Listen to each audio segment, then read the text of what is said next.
Chill.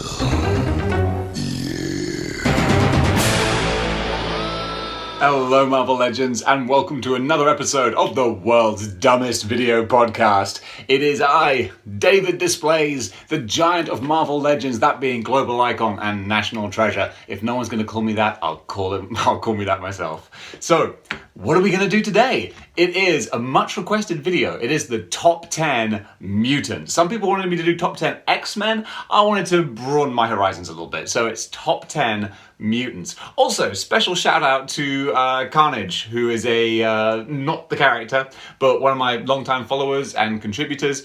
Carnage Fights has been doing some great work over on his YouTube channel, doing some stop motion stuff. I really appreciate all of the feedback you give to this channel. So 2 big gorilla thumbs up to you.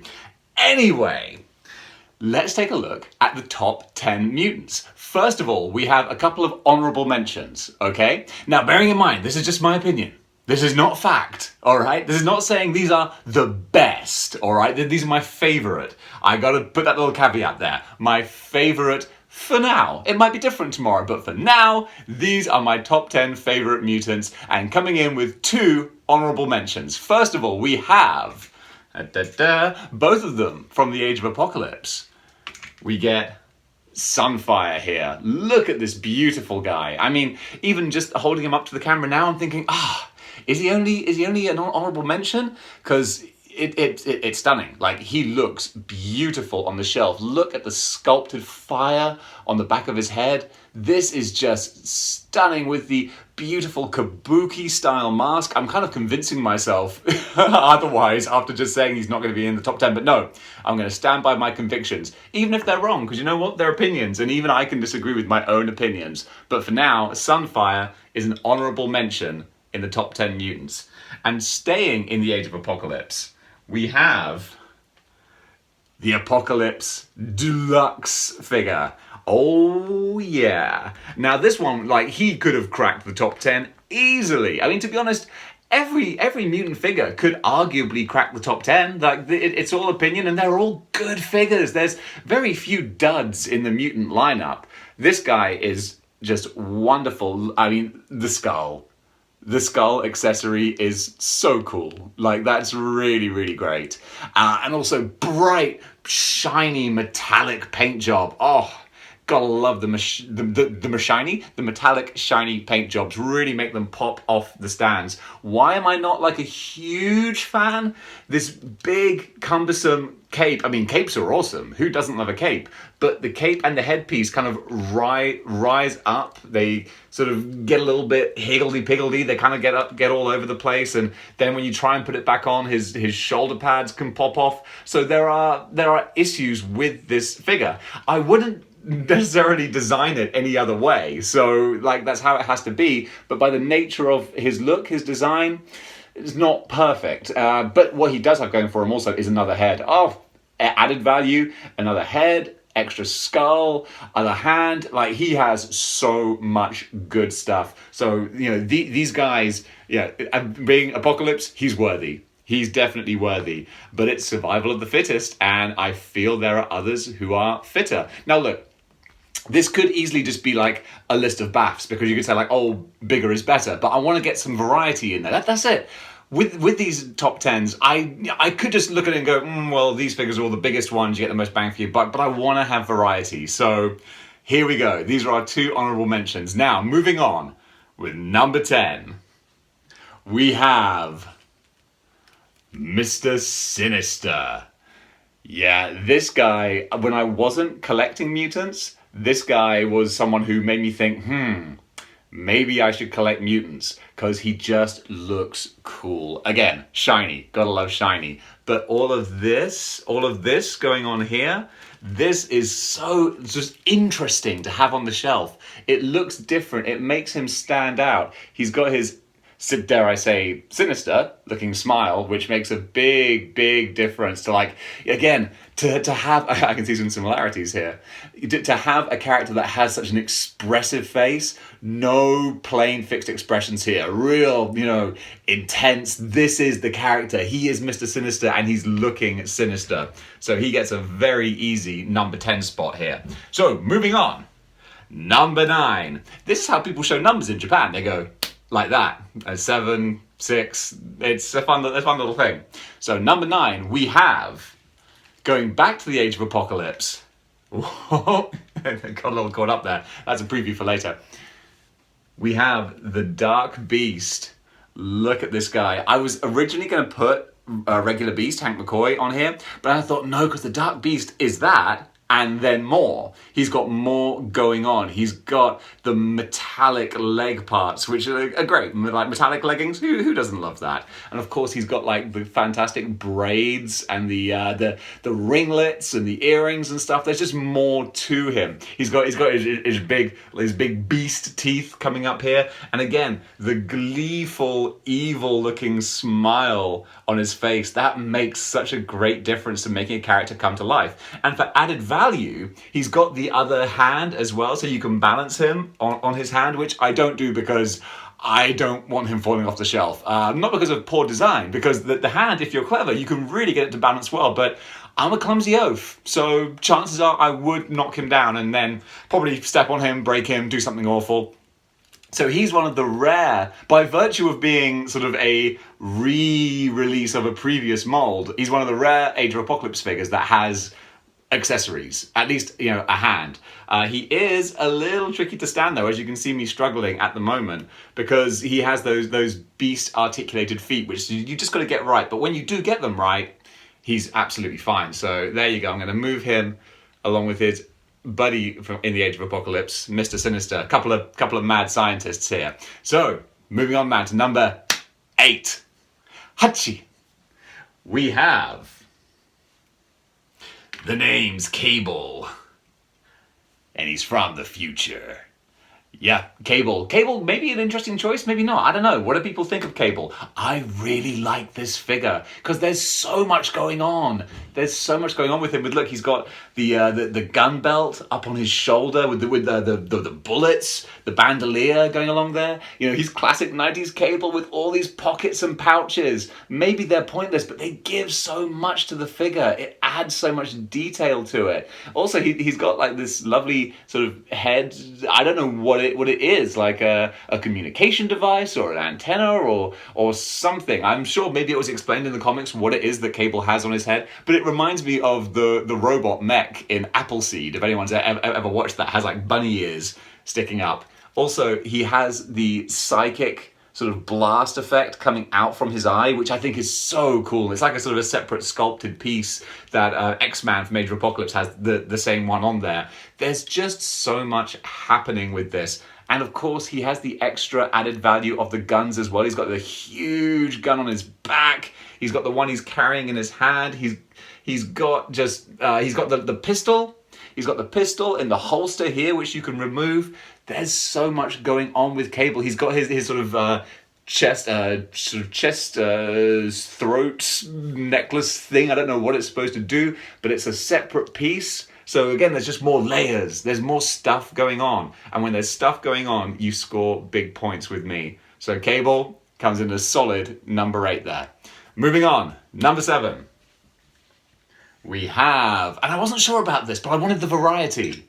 We have Jean Grey. She made a little cameo appearance earlier. Jean Grey from the Love Triangle 3-pack. Now this was tough because any one of these 3-pack characters could have made it into this top 10. Easily. The Wolverine with all the different heads, the cowl, the bone claws.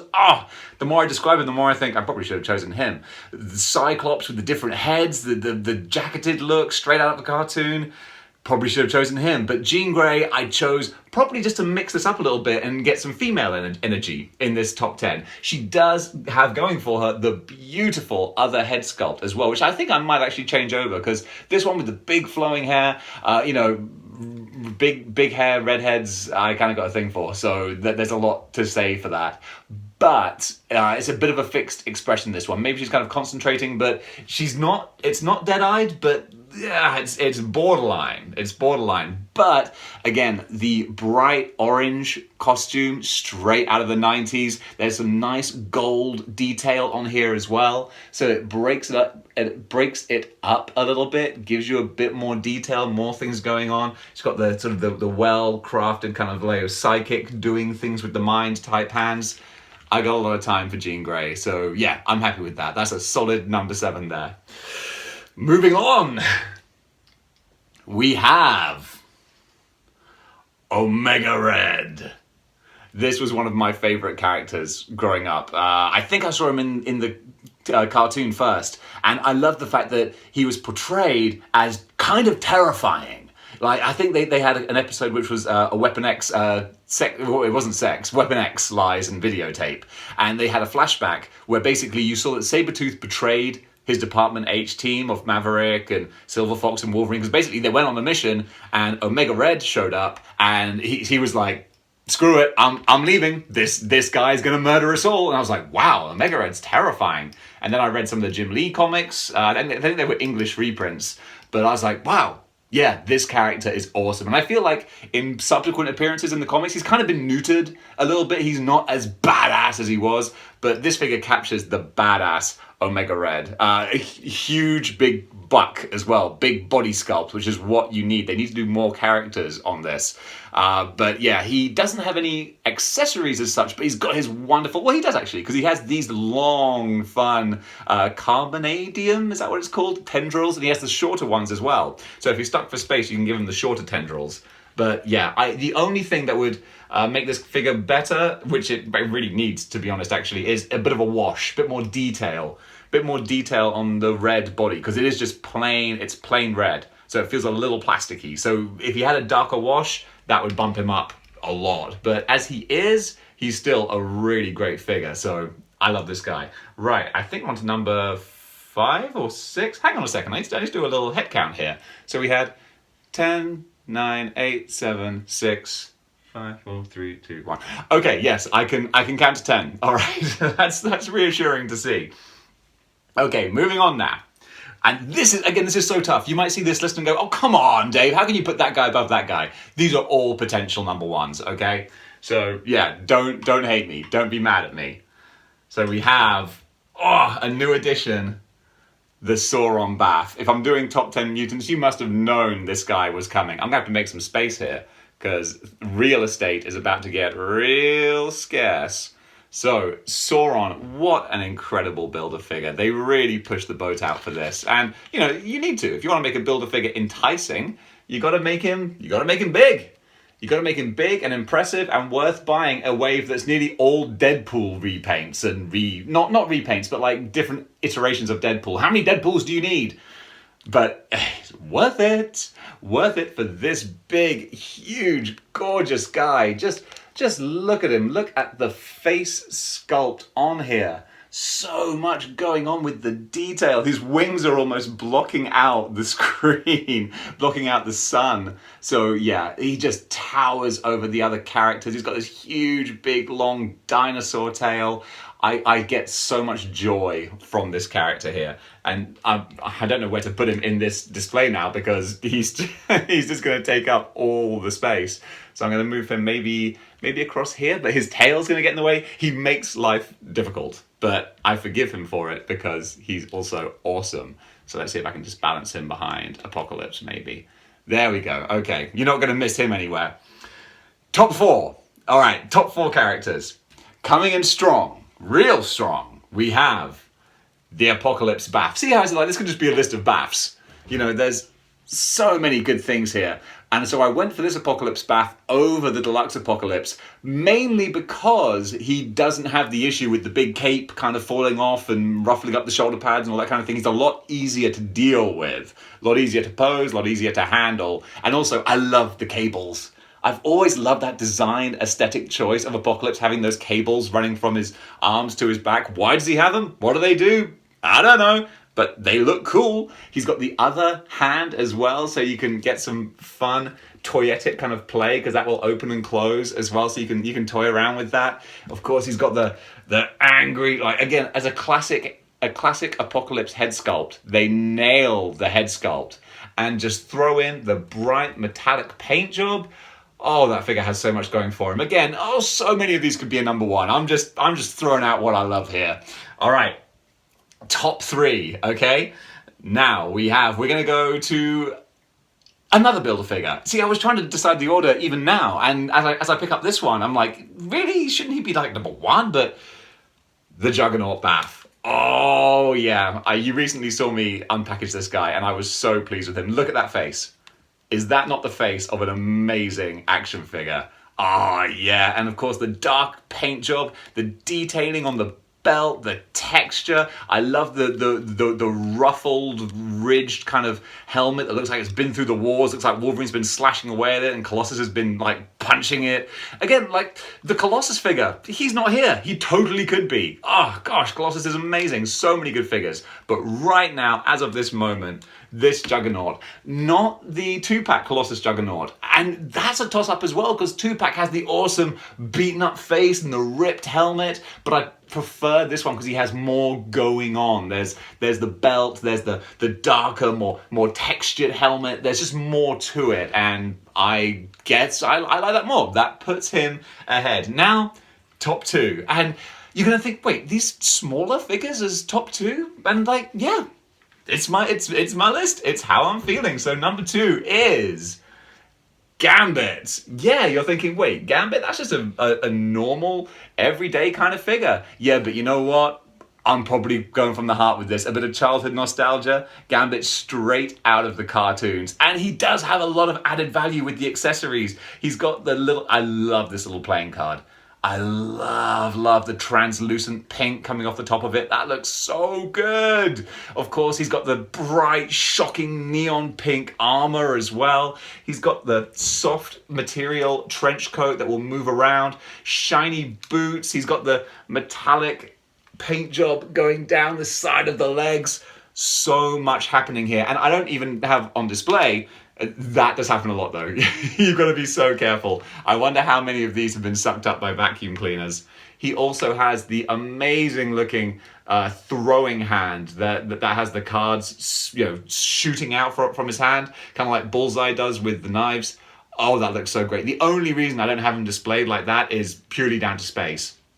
If I get another when I get another Detolf or shelving unit, he's going to be out there throwing his cards, looking awesome. This Gambit, even with a neutral expression, he can have a neutral expression because he's Gambit, he's playing it cool. Solid number 2 there. And finally, the number 1 mutant figure. Can you guess who has not come up yet? It is the deluxe Archangel. Oh yeah, this was an easy choice. This guy comes with so much, and there's so much to him. How many heads? 3 heads? 4 heads? He's got this head, he's got the one with the cowl over the top, he's got the evil grinning head, and he's got the apocalypse golden skull face head. So much going on with this character. So yeah, this is an easy pick. The bright shiny wings, I mean, you can see the way the sun's capturing them. That's just stunning. That is really, really beautiful. So there's a lot to be said for this guy. I am really kind of in love with this figure. What could make it better? I would like it if his, Warren Worthington blue head that I have on had a little more expression. This is a little bit too neutral, but I will allow it. And also, if he had more of a metallic paint job on his suit, I'd mark out for that. But still, that notwithstanding, there's so much great going on here. The way he's got the double wings, he's got the smaller wings at the back as well as the large ones. There's so much good stuff here. What else would I add? Other hands, because he's just got the clenched fists. If they could change that would be nice. And also, I would love to have the mid-90s blue costume with the white going down the center and the little angel halo. If we ever get a re-release of that, yeah, I would buy the bejesus out of that. But there we go, folks. That is my top 10 mutant characters. Oh my god. What a huge selection. And there's so many still on the shelf that I could have picked and mixed and matched. So many great characters. This is just, at this moment, what I'm thinking. Top 10 mutants. What are your top mutants? Who is in your top 10? Or more to the point, who did I not include that I really should have? Who am I a fool to have not included? Comment below, let me know. I look forward to seeing you guys in the next video, and until then, keep displaying model behavior. If you enjoyed all of that hot dogging and grandstanding, then be sure to like, share, and subscribe. And be sure to hit that notification bell so you don't miss out on a single episode of Model Behavior. Yeah.